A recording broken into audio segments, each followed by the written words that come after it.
우리는 산상수훈 말씀을 듣고 있습니다.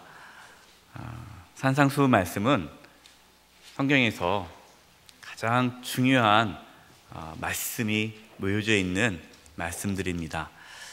이제 오늘 22번째 산상수훈 말씀을 나누고 있는데요. 이제 얼마 남지 않았습니다. 산상수훈 말씀 혹시 그동안 몇 번 듣지 못하신 분이 계시다면 꼭 다시 한번 듣고 그래서 다 들을 수 있기를 바랍니다. 산상수훈 말씀에 나와 있는 그 말씀들이 정말 예수님께서 우리에게 뭘 말씀하시는지가 구체적으로 잘 나와 있습니다. 신앙, 참된 신앙이 무엇인지를 분명하게 말씀하고 있기 때문에 산상수훈 말씀을 우리가 정확히 이렇게 이해해야 합니다. 오늘 이제 22가 열매를 맺는 삶입니다. 신앙생활은 열심히 하는 것보다 더 중요한 것이 무엇일까요? 네, 제대로 하는 것입니다. 제대로. 열심히 하지 않은 자는 사탄도 건드리지 않는다고 했죠? 게으른 자는 사탄도 안 건드린다고. 이단에 누가 빠지느냐? 열심히 있는 사람이 이단에 갑니다. 열심히 없는 사람은요, 이단에 안 빠집니다. 사탄은 열심히 하는 자에게 접근합니다. 그렇기 때문에 우리가 신앙생활을 열심히 하는 것보다 더 중요한 것은 제대로 하는 것입니다. 오늘 말씀에 거짓 선지자가 등장합니다. 첫 번째, 거짓 선지자들을 삼가해야 합니다 했는데 마태복음 7장 15절입니다. 거짓 선지자들을 삼가라. 양의 옷을 입고 너희에게 나아오나 속에는 노략질하는 일이라. 예수님께서 말씀하셨습니다. 거짓 선지자들을 삼가라. 여기서 삼가다라는 단어는요, 경계하라라는 뜻입니다. 경계하다. 왜 경계해야 합니까? 거짓 선지자가 노리기 때문이죠. 사탄이 노리기 때문에 늘 경계를 해야 합니다. 언제 들어올지 모릅니다. 그렇기 때문에 우리는 늘 영적 긴장감을 가지고 분별을 해야 합니다. 이것이 지금 거짓 선지자의 말씀인지 아니면 참된 말씀인지, 사탄의 거짓의 악한 영의 유혹인지 성령의 인도하심인지를 분별할 수 있어야 합니다. 우리는 오늘 말씀을 통해서 첫 번째 알 수 있는 것은 거짓의 영이 있다라는 거죠. 여러분, 거짓의 영이 있습니다. 미혹의 영이 있습니다. 없으면 우리가 경계할 필요 없는데 있다라는 거예요. 얼마나 요즘에 이단이 많습니까? 다 거짓 선지자의 그 유혹에 빠져서 넘어진 거죠. 교재 보겠습니다. 혹시 프린트물 없는 분 있나요? 네, 다 있죠? 네. 거짓 선지자들을 삼가해야 합니다. 네, 스스로 거짓적으로 행동하지 마시고 없으면 없다고 하셔야 돼요. 네. 자, 요한일서 4장 1절을 같이 읽어보겠습니다. 시작. 사랑하는 자들아, 영을 다 믿지 말고 오직 영들이 하나님께 속하였나 분별하라. 많은 거짓 선지자가 세상에 나왔습니다. 아멘. 다 영을 믿지 말라는 거예요. 교회 안에서도요, 거짓된 신앙으로, 잘못된 신앙으로 이끌어가는 분들이 계세요. 저도 목회하면서요, 그런 많은 분들을 보았습니다. 그래서 절대로 교회 안에서 여러분들이 개인적으로 성경 공부를 하면 돼요, 안 돼요? 안 됩니다. 개인적으로 성경 공부하면 안 돼요. 오해하지 마십시오. 성경 공부하지 말라는 것이 아니라 여러분들이 누가 말씀을 잘 쪼갠대, 누가 말씀이 너무 좋대, 우리 같이 성경 공부하자. 그래서 여러분 그렇게 개인적으로 가서 성경 공부를 절대 하시면 안 돼요. 어떤 단체도 마찬가지입니다. 반드시 교구 목사님에게 또 뭐 선생님 교사시면은 교육부 담당 목사님한테 반드시 상담을 하셔야 돼요. 목사님, 누가 성경 공부를 하자는데 이 단체는 어떤 단체입니까? 여러분 반드시 그것을 해야 합니다. 제가 목회를 그동안 좀 해봤는데요, 이렇게 말씀을 드려도 하시는 분이 또 계시더라고요. 나중에도 몰래 하시더라고요. 절대로 개인적으로 성경 공부를 하지 마시기 바랍니다. 혹시 여러분 중에 누군가를 내가 가르치고 있다, 그분 계시다면 꼭 목사님한테 얘기를 하셔야 돼요. 목사님, 제가 지금 누구와 함께 성경 공부를 하고 있는데 어떻습니까? 라고, 이 교재를 갖고 하는 어떻습니까? 라고 꼭 검증을 받으셔야 돼요. 예.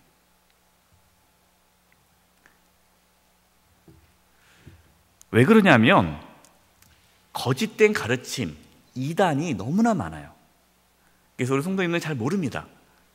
처음에는 다 좋게 얘기하죠. 그렇기 때문에 이 영적인 분별을 하기가 쉽지 않기 때문에 여러분들이 성경 공부를 개인적으로 하지 마시고 꼭 목사님하고 상담을 하고 성경 공부를 할 수 있기를 바랍니다.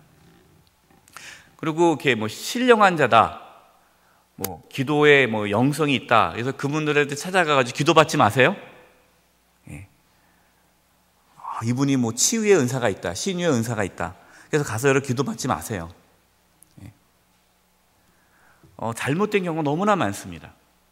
그렇기 때문에 여러분들이 기도는 누구한테 받아요? 목사님께 받고, 기도는 공동체, 구역에서, 구역이나 여전교회나 남성교회나 또 재직, 이 전체 공동체에서 기도 제목을 내놓고 합심해서 중보기도는 참 좋습니다.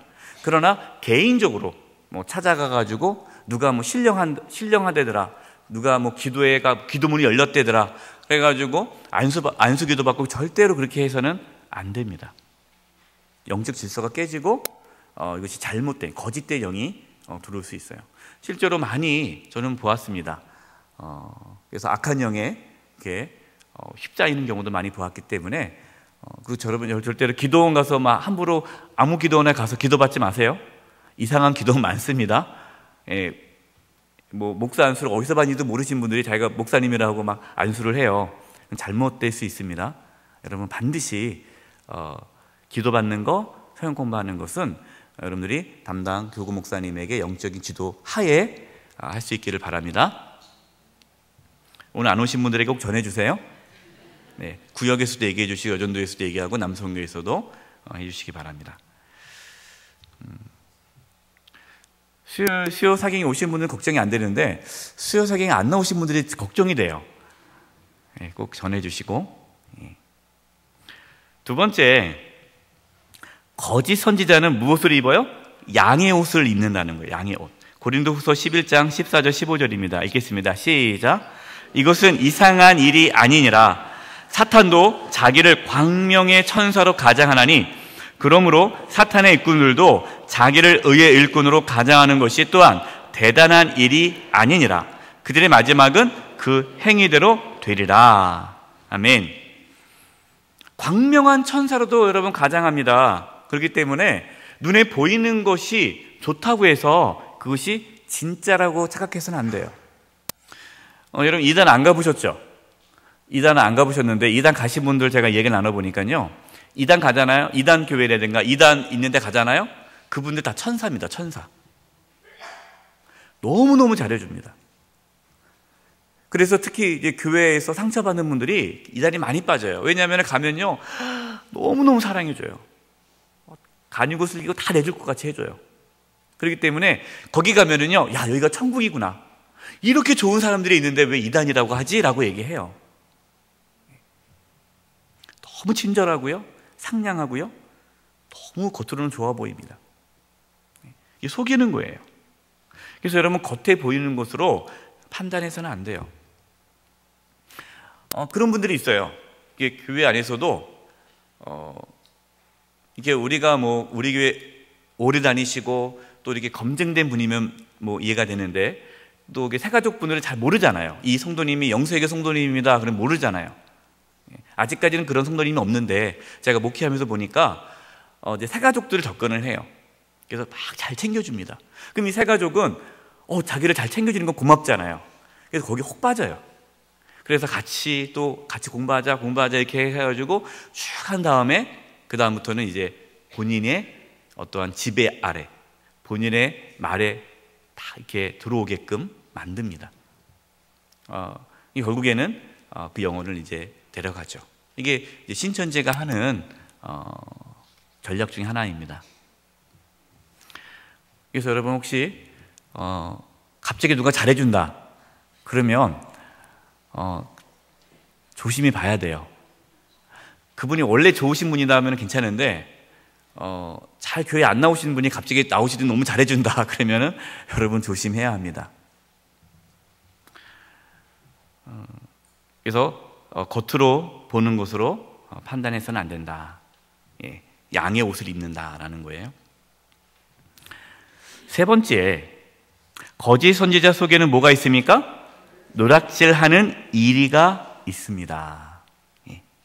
겉은 양이지만 속은 이리라는 거예요. 그 거짓 선지자의 목적은 뭡니까? 그 영혼을 죽이는 거죠. 잡아먹는 겁니다. 마태복음 24장 24절이에요. 시작. 거짓 그리스도들과 거짓 선지자들이 일어나 큰 표적과 기사를 보여 할 수만 있으면 택하신 자들도 미혹하리라. 미혹하는 거예요. 그래서 진리로부터 떠나게 만들고 예수님을 부인하게 만들고 교회를 떠나게 만들죠. 그 영혼을 죽이는 데에 목적이 있습니다. 교재에는 없는데요. 사도행전 20장 29절에 31절입니다. 거기다 한번 기록해 놓으세요. 사도행전 20장 29절에서 31절.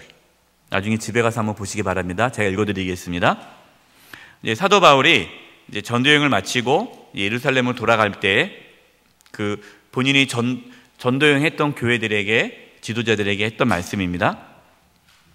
내가 떠난 후에 사나운 이리가 여러분에게 들어와서 그 양떼를 아끼지 아니하며 또한 여러분 중에서도 제자들을 끌어 자기를 따르게 하려고 어그러진 말을 하는 사람들이 일어날 줄을 내가 아노라. 그러므로 여러분이 일깨워 내가 3년이나 밤낮 쉬지 않고 눈물로 각 사람을 훈계하던 것을 기억하라. 아멘. 바울이 전도 여행을 마치고 이제 돌아가기 전에 당부를 합니다. 무슨 당부를 하냐면 이제 내가 떠나면 이리들이 들어올 것이다. 거기서 이리라는 것은 이제 거짓 선지자를 말하는 거죠. 그리고 이 성도들은 양이죠. 잡아먹으러 들어온다는 거예요. 거짓된 가르침으로 유혹한다는 것이죠. 그렇기 때문에 여러분들은 경계하고 거짓 선지자를 삼가고 하나님 말씀 앞에 바로 설하라고 권면합니다. 우리가 하나님 말씀 앞에 바로 서지 않으면 거짓 선지자들에 의해서 우리의 영혼이 빼앗길 수 있습니다. 때문에 정신을 차리고 우리는 바로 이렇게 서야 합니다.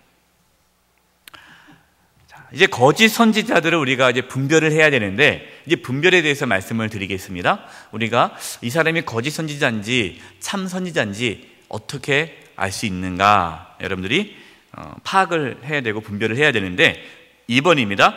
거짓 선지자들은 뭘로 알 수 있습니까? 열매로 알 수 있습니다. 열매. 마태복음 7장 16절입니다. 같이 읽겠습니다. 본문이에요. 본문 마태복음 7장 16절 시작. 그들의 열매로 그들을 알지니 가시나무에서 포도를 또는 엉겅퀴에서 무화과를 따겠느냐. 못 딴다는 거죠. 열매로 나무를 알듯이 거짓 선지자들도 열매로 알 수 있다. 그 열매가 이제 거짓이냐 참이냐를 분별해 주는 겁니다. 그럼 도대체 구체적으로 그 열매가 무엇인지에 대해서 나누도록 하겠습니다. 첫 번째는 뭐냐면 하나님의 말씀입니다. 하나님의 말씀이 분별력의 기준입니다. 디모데전서 1장 5절입니다. 읽겠습니다. 시작. 이 교훈의 목적은 청결한 마음과 선한 양심과 거짓이 없는 믿음에서 나오는 사랑이거늘. 아멘. 바울이 디모데에게 편지를 쓴 게 디모데 전후서인데요. 이 디모데에게 뭐라고 말씀을 전하느냐? 이 교훈의 목적, 그러니까 참된 선지자, 그러니까 참된 교사, 참된 목사님들의 교훈, 말씀의 가르침의 목적은 첫째는 청결한 마음이라는 거예요. 그 목적이 청결한 마음. 여러분, 청결한 마음 많이 들어봤죠? 마음이 청결한 자는 복이 있나니 하나님을 볼 것이며, 마음이 청결함. 그래서 하나님의 말씀을 통해서, 그 가르침을 통해서, 그 교훈을 통해서 청결한 마음을 갖는 것, 청결한 마음을 가져야 되는 거죠. 이 청결한 마음은 회개함으로 죄사함을 받는 겁니다. 그래서 하나님의 말씀에는요, 찔림이 있어야 됩니다. 거짓 선지자, 구약에 나오는 거짓 선지자들의 특징이 뭐였냐면 회개를 전하지 않았습니다. 북이스라엘 백성들이, 남유다 백성들이 죄를 지었는데 하나님의 심판을 전해야 되는데 뭐라고 말을 하냐면 평안하다, 평안하다, 평안할지어다, 이렇게만 선포했어요. 예레미야 선지자는 너희들이 하나님 말씀을 듣지 않고 하나님을 떠났기 때문에 이 예루살렘이 멸망할 것이다, 멸망을 선포했죠. 그러나 많은 대다수의 선지자들은 무슨 소리냐, 하나님은 우리를 지켜주신다, 평안할지어다, 평안할지어다. 그래서 여러분, 이 거짓 선지자들은요, 회개를 얘기하지 않습니다. 잘하고 있다는 거죠. 그러나 우리가 정말 하나님 말씀을 가까이 하면 가까이 할수록 우리의 죄가 드러나죠. 그래서 말씀을 듣고 마음이 찔리는 게 정상입니다. 물론 매번 찔리면 힘들겠지만 그래도 하나님의 말씀은 우리를 찔리게 하고 우리를 회개케 하고 예수 그리스도의 보혈로 우리의 마음을 청결하게 변화시켜줍니다. 두 번째는 선한 양심입니다. 여기서 이 선한 양심이라는 것은 도덕적으로, 영적으로 선한 마음을 갖게 한다는 뜻입니다. 이 디모데전서 1장 5절 그 앞에 거짓 교사들이 등장하는데요, 이 거짓 교사들은 자신의 이익을 위해서 가르치는 거예요. 자신에게 이익이 되도록. 그러나 이것은 선한 양심이 아니죠. 뭔가 이렇게 목적을 가지고 접근하는 거 아닙니까? 이것은 선한 양심은 아닌데, 여기서 선한 양심이라는 것은 도덕적으로, 영적으로, 또한 하나님 중심적으로 겸손을 말하는 겁니다. 거기에 뭔가 의도가 없는 거예요. 그 사람을 내가 이렇게 조작하려는, 내가 그 사람을 컨트롤하려는 그러한 의도가 들어있지 않은 거예요. 그 말씀의 목적에. 그게 선한 양심입니다. 세 번째는 거짓이 없는 믿음입니다. 거짓이 없는 믿음. 거짓이 뭡니까? 꾸미는 거죠. 속이는 거죠. 그래서 그런 꾸미거나 속이는 그러한 믿음이 아니라 진짜 믿음이에요. 잘못된 거짓 선지자들은 행위를 강조합니다. 행위. 그래서 뭐뭐 하십시오, 뭐뭐 하십시오, 뭐뭐 해야 합니다라고 자꾸만 그 행위를 강조를 해요. 내가 기도했는데 집사님, 하나님께 헌금을 바치라고. 지금 어디에 지금 선교센터를 줘야 되는데 내가 감동이 왔는데 돈 1,000만 원 나한테 주라고. 그럼 내가 선교센터를 보내겠다고. 그거를 뭔가를 해야 되는 거죠. 뭔가 이렇게 내가 뭔가를 하고 돈을 내고 아니면 뭔가를 또 뭐 금식 며칠을 하고 뭔가 이렇게 행위를 함으로써 하나님 앞에 바로 서는 것으로 자꾸만 이렇게 유혹한다는 거죠. 여러분, 이것은 잘못된 겁니다. 믿음이죠. 하나님께서 요구하시는 것은 행위가 아니라 믿음입니다. 믿음. 그래서 거짓이 없는 믿음이에요. 세 가지에 대해서 말씀을 드렸습니다. 청결한 마음, 선한 양심, 거짓이 없는 믿음. 근데 이 세 가지를 통해서 무엇이 나옵니까? 사랑이 나오는 거예요. 그럼 결론은 뭡니까? 사랑이에요. 결론은. 하나님을 사랑하고 이웃을 사랑하도록 한다면 그건 하나님의 말씀이에요.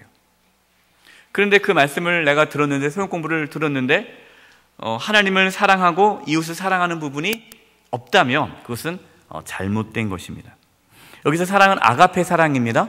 그냥 인간적인 사랑이 아니라 하나님께서 주시는 사랑이죠.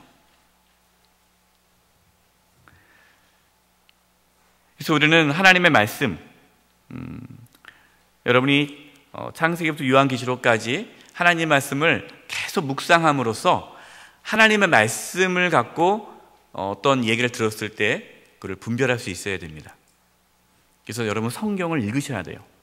그리고 교회 안에서 성경 공부를 하셔야 됩니다. 이제 앞으로 교회가 계속적으로 여러분들에게 어떠한 그런 말씀을 가르치는 어떠한 그런 장을 마련하면 여러분 꼭 들으셔야 돼요.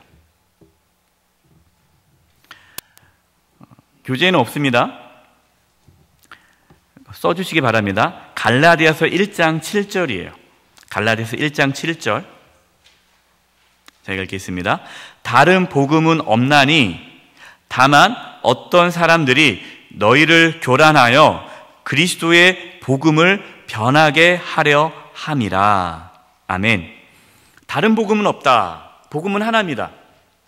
그렇기 때문에 어떤 사람들이라는 것은 이제 거짓 선지자들이죠. 이단들이죠. 이단들은 이 복음을 훼손하죠. 그래서 우리는 복음에 대해서 정확히 알고 있어야 됩니다. 그래서 지금 어제 산상수훈 말씀이 끝나고 나면 수요 사경에 또 어떤 말씀을 전할까 고민을 했는데 결정을 한 것이 뭐냐면 교리에 대해서 성경 공부를 해야겠다라는 생각을 했습니다. 그래서 이제 교리, 기독교 교리에 대해서 중요한 기독교 교리에 대해서 수요 사경회 때 말씀을 전해야겠다 생각이 들어서 준비 중에 있는데요. 나중에 광고할 때 여러분 다 기억하셨다가 수요 사경회의 말씀을 통해서 이렇게 참된 복음을 잘 이해할 수 있기를 바랍니다. 두 번째, 거짓 선지자들을 열매를 알 수 있는데 그 열매는 뭐냐? 인격과 성품입니다. 인격과 성품. 갈라디아서 5장 22절 23절입니다. 읽겠습니다. 시작. 오직 성령의 열매는 사랑과 희락과 화평과 오래 참음과 자비와 양성과 충성과 온유와 절제니 이 같은 것을 금지할 법이 없느니라. 아멘. 열매로 나타나는데 그 열매는 인격과 성품입니다. 성품. 여러분, 신앙과 삶은 구분되지 않습니다. 신앙은 실생활에서 드러납니다. 실생활이라는 것은 가정에서도 드러나고 식당에서도 드러나고 주차장에서도 드러나고 도로 위에서도 드러나고 삶 속에서 실제적으로 삶 속에서 그 사람의 인격과 성품을 통해 나타나는 거예요. 하나님의 말씀을 줄줄 외우고 하나님의 말씀을 많이 알아도 그 인격이 예수 그리스도의 성품이 되어 있지 않으면 그분은 가짜입니다. 특별히 무례한 자가 있지 않습니까? 제가 이제 목회를 저도 한 이제 19년 해보니까요, 그런 가짜 분들을 만나잖아요. 특징이 있어요. 그 가짜 분들의 똑같은 공통점은 무례합니다. 교만하세요. 직통계시 받거든요. 예. 전혀 이렇게 비인격적이에요. 인격적이지가 않아요. 그래서 함부로 대합니다. 그래서 여러분들이 이렇게 인격적이지 않고 비인격적이고 겸손하지 않고 무례한 사람은 물론 그 사람을 떠날 수는 없죠. 섬겨야 되니까. 하지만 가까이 하지는 마세요. 물들으면 안 돼요. 예, 그 사람에게 잘못된 가르침을 배울 수 있습니다. 이 때문에 여러분께서는 이 사람이 진짜냐 가짜냐 했을 때 그 성품을, 인격을 보아야 돼요. 그래서 제가 이제 청년들한테도 결혼 배우자를 고를 때 신앙을 보지 말고 인격을 보라라고 얘기를 합니다. 왜냐하면 신앙은 몰라요. 그 사람이 신앙이 있는지 없는지. 열심히 교회 다닌다고 그러고 열심히 기도한다고 그러고 성경 매일 읽는다고 해도 그 사람의 인격이 잘못되어 있으면 그건 가짜예요. 물론 인격이 좋은 사람이 신앙이 있는 건 아닙니다. 별개이지만 그러나 참된 신앙인은 참된 인격으로 열매가 나타날 수밖에 없습니다.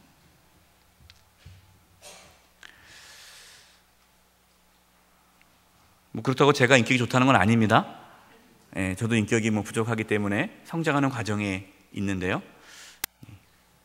세 번째, 거짓 선지자들은 열매를 알 수 있는데 그 열매는 뭐냐면 동기와 목적입니다. 로마서 16장 17절 18절입니다. 읽겠습니다. 시작. 형제들아, 내가 너희를 권하노니 너희가 배운 교훈을 거슬러 분쟁을 일으키거나 거치게 하는 자들을 살피고 그들에게서 떠나라. 이 같은 자들은 우리 주 그리스도를 섬기지 아니하고 다만 자기들의 배만 섬기나니 교활한 말과 악첨하는 말로 순진한 자들의 마음을 미혹하느니라. 아멘. 자, 이제 거짓 선지자들을 얘기하고 있는데요. 거슬러 분쟁을 일으키거나, 이 거짓 선지자들은 분쟁을 일으킵니다. 그래서 교회 안에서 갈등을 일으키죠. 그래서 여러분들이 교회 안에서 이렇게 모여서 수근수근하고 자꾸만 이렇게 파벌을 만들게 하고 이렇게 나누게 하고, 이런 분들이 교회 공동체 안에 있다면 멀리 하셔야 돼요. 여러분, 거짓 선지자라 해가지고 그분이 이렇게 얼굴에 써 있지 않아요. 그리고 본인이 거짓 선지자라고 생각하지 않으면서도 그렇게 이용당할 수가 있어요. 그렇기 때문에 여러분들이 교회 안에서 이렇게 수근수근하고 말을 만들어내고 파벌을 짓고 이렇게 당을 짓게 만드는 분이 있다면 멀리 하셔야 됩니다. 또 물론 그분한테 가가지고 당신 거짓 선지자지라고 말하면 안 돼요. 예, 절대로 말하면 안 됩니다.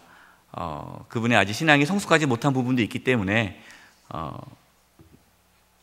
우리가 스스로 그분들을 멀리 해야 한다는 거예요. 또 내가 그렇게 돼서는 안 되고요. 우리 자신이 그렇게 거짓 선지자 노릇을 하면 안 됩니다. 근데 그들의 특징은 자기들의 배만 섬기나니 그랬어요. 배만. 자기들의 배만 섬긴다는 것은 자신의 이익을 위해서 그 일을 하는 거예요. 그래서 그들의 동기와 목적은 자기 영광입니다. 자기 중심적이에요. 그래서 자신을 의존하게 만들어요. 여러분, 목회자도 그러면 잘못된 목회자가 어떤 목회자냐면 성도들이 목사님을 의존하게 만드는 목회자들은 잘못된 거짓 선지자입니다. 하나님을 의존하게 만들어야 돼요. 하나님을. 목사님 떠나면은 우리는 교회 떠날 거예요. 이거 목회 잘못한 거라고 말씀드렸죠? 하나님을 의존하게 만들어야 되는데 그 하나님의 자리에 자기가 쓴단 말이죠. 이 교주잖아, 교주요. 이것은 거짓 선지자예요. 자신을 의존하게 만들어요. 그러니까 자신의 말에 복종하게 만들죠. 그래서 맨날 물어봐요. 집사님, 권사님 그 다음에 어떻게 해요? 잠깐만 기다려보세요. 제가 물어볼게요. 예, 집사님 이제 이렇게 하세요. 저렇게 하세요. 그러면 네 하고 또 그렇게 해요. 그러니까 그렇게 이렇게 본인이 컨트롤하게 만드는 이 사람들이 다 거짓 선지자들입니다. 여러분들이 어떤 상담을 했을 때 그분이 기도하고 네, 제 생각에는 이렇게 했으면 좋겠는데 하나님 뜻인지 모르겠네요. 그러나 집사님께서 권사님께서 기도하시면서 하나님께 물어보면서 찾아가시기 바랍니다. 이분은 참 좋은 분이에요. 근데 마치 자기가 하나님인 것처럼 이래라 저래라 탁탁탁탁 해가지고 이거 하나님의 뜻이라고 단정 짓는 건 좀 위험합니다. 물론 확실하게 단정 짓는 것도 있죠. 뭐 우리가 다 아는 객관적으로 하나님 말씀에 했을 때 하나님 뜻이 아닌 것은 있죠. 그러나 그렇지 않은 부분에 있어서는 이렇게 자신을 의존하게 만드는 그런 말과 행동을 하는 분들은 피해야 합니다.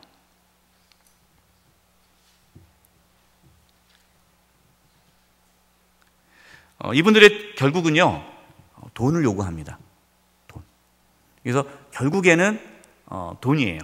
뭐 헌금을 얼마 내라, 또 나한테 뭐 돈을 뭐 지금 달라, 내가 지금 누구한테 도와줘야 된다, 이렇게 해서 어떻게든 이 돈을 요구합니다.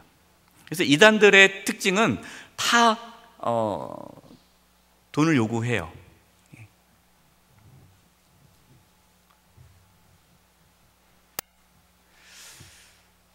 세 번째, 좋은 나무가 아름다운 열매를 맺습니다. 마태복음 7장 17절 18절입니다. 시작. 이와 같이 좋은 나무마다 아름다운 열매를 맺고 못된 나무가 나쁜 열매를 맺나니 좋은 나무가 나쁜 열매를 맺을 수 없고 못된 나무가 아름다운 열매를 맺을 수 없느니라. 아멘. 여러분, 여기서 강조하는 것은 열매가 아닙니다. 이제 열매를 보고 안다 그러니까 이제 내가 열매를 맺어야지. 내가 열매를 맺어야 거짓 선지자가 아니구나. 내가 열매를 맺어야 진짜구나 라고 생각할 수 있는데, 여러분, 예수님께서 말씀하신 것은 열매를 맺어라 라는 것이 아니라 좋은 나무가 되라 라는 겁니다. 좋은 나무는 좋은 열매를 맺게 되어 있고요, 나쁜 나무는 좋지 못한 열매를 맺게 되어 있는 거예요. 절대로 좋은 나무가 나쁜 열매를 맺을 수 없고 나쁜 나무가 좋은 열매를 맺을 수 없습니다. 예수님께서 말씀하신 것은 좋은 나무가 되라는 거지 좋은 열매를 맺으라 라고 말씀한 것은 아닙니다. 왜냐하면 열매는 좋은 나무만이 맺을 수 있기 때문이죠. 그러면 누가 좋은 나무가 되느냐? 우리가 어떻게 좋은 나무가 될 수 있느냐? 1번, 예수님과의 관계를 맺을 때 좋은 나무가 됩니다. 요한복음 15장 5절입니다. 시작. 나는 포도나무요 너희는 가지라. 그가 내 안에 내가 그 안에 거하면 사람이 열매를 많이 맺나니 나를 떠나서는 너희가 아무것도 할 수 없음이라. 아멘. 여러분, 신앙의 핵심은 열매를 맺는 게 아닙니다. 오늘 제목은 열매를 맺는 삶인데, 이것은 열매 맺는 삶은 결과적으로 나오는 것이지 이것이 우리가 할 수 있는 것이 아니에요. 그래서 신앙의 핵심은 열매를 맺는 것이 아니라 신앙의 핵심은 좋은 나무가 되는 것입니다. 그래서 여러분, 열매 맺으려 노력하면 안 됩니다. 여러분이 나쁜 나무라면, 저와 여러분이 나쁜 나무라면 아무리 노력해도 좋은 열매를 맺을 수 없습니다.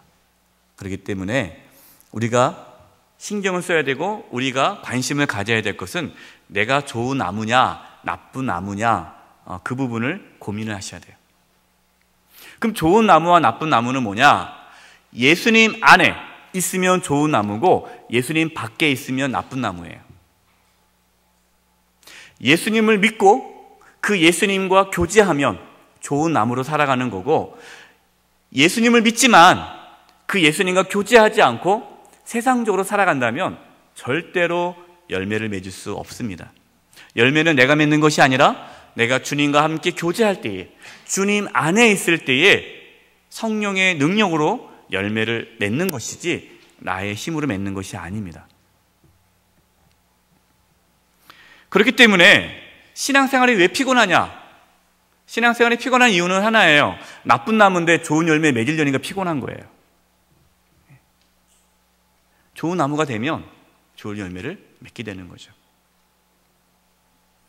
신앙이 성숙해진다라는 것은 좀 더 좋은 나무가 돼가는 거예요. 좀 더 좋은 나무. 그것은 예수님과의 친밀한 관계성과 비례하는 겁니다. 내가 주님과 더 가까우면 가까울수록, 내가 성령의 충만함이 충만할수록, 성령의 인도하심을 받으면 받을수록 열매를 맺게 되는 것입니다. 그래서 고린도후서 5장 17절, 교재에는 없습니다. 고린도후서 5장 17절, 그런즉 누구든지 그리스도 안에 있으면 새로운 피조물이라. 이전 것은 지나갔으니 보라 새 것이 되었도다. 이 새 것이 좋은 나무예요. 누구든지 그리스도 안에 있으면, 그러니까 예수님 안에 있으면 새로운 피조물이 되는 겁니다. 이 새로운 피조물이 좋은 나무예요. 이전 것은 지나갔으니, 이전 것은 뭡니까? 우리가 나쁜 나무죠. 새 것이 되었도다. 좋은 나무가 되는 거예요. 그래서 예수 믿으면 우리의 존재가 바뀌는 거예요. 우리가 좋은 나무로 바뀌는 거예요. 그래서 열매를 맺게 되는 겁니다. 마지막 두 번째, 그랬기 때문에 열매는 구원의 징표입니다. 여러분, 이 부분에 대해서는 이제 다음 주에 좀 더 행위와 구원에 대한 관계에 대해서는 다음 주에 좀 더 살펴보도록 하겠는데요. 일단은 열매라는 것은 내가 열매를 맺어야 구원을 받는 것이 아니라 구원을 받은 자라는 것이 열매를 통해서 나타나는 거예요. 그러니까 열매는 구원의 징표라는 거죠. 에베소서 2장 10절입니다. 같이 읽겠습니다. 시작. 우리는 그가 만드신 바라 그리스도 예수 안에서 선한 일을 위하여 지으심을 받은 자니 이 일은 하나님이 전에 예비하사 우리로 그 가운데서 행하게 하려 하심이니라. 아멘. 우리는 누가 만든 바라? 예수님께서 만드신 바라 예수 안에서 선한 일을 위하여 지으심을 받은 자니. 예수님 안에서예요. 예수님 밖에 아니라. 이 일은 하나님이 전에 예비해서 우리 가운데 행하게 하려 하심이라. 내가 행하는 것이 아니라 행하게 하려 하심이에요. 하나님께서 그렇게 하시는 거죠. 그렇기 때문에 선한 일, 여기 선한 일이라는 것은 이제 열매를 말하는 겁니다. 우리가 이 땅에 살아가면서 그러한 열매들, 하나님의 말씀에 순종하며 살아가는 그 많은 열매들이 예수를 믿고 하나님의 자녀가 된다면 그 구원의 징표로 나타난다는 거예요. 참된 신앙은 열매로 나타나게 됩니다. 그렇기 때문에 저와 여러분 가운데 열매가 보이지 않는다 그러면은 열매를 맺어야지라고 생각하지 마시고 내가 예수님을 아직 안 믿을 수도 있겠구나 라고 생각해서 예수님을 제대로 믿어야 돼요. 오늘은 덜 심각한데요, 다음 주 말씀은 아주 심각한 말씀이 나옵니다. 그래서 다음 주는 꼭 들으셔야 돼요. 다음 주 말씀이 참 중요하기 때문에 주변에 얘기해서 다음 주 말씀 꼭 들을 수 있도록 인도해 주시기 바랍니다. 기도하겠습니다. 하나님, 거짓 선지자들이 저희들을 유혹하고 넘어뜨리려고 하고 거짓된 가르침이 저희의 믿음을 잃어버리게 하는데, 이 마지막 때에 저희들이 영적인 분별력을 갖고 그러한 거짓된 가르침에 넘어가지 않게 주시옵소서. 저희들의 신앙을 지켜주시고 저희들의 신앙이 가짜가 아니라 진짜로서 하나님을 바르게 알고 예수님을 참되게 믿을 수 있도록 인도하여 주시옵소서. 성령 하나님, 저희들을 지켜주시고 인도하여 주옵소서. 예수님의 이름으로 기도드립니다. 아멘.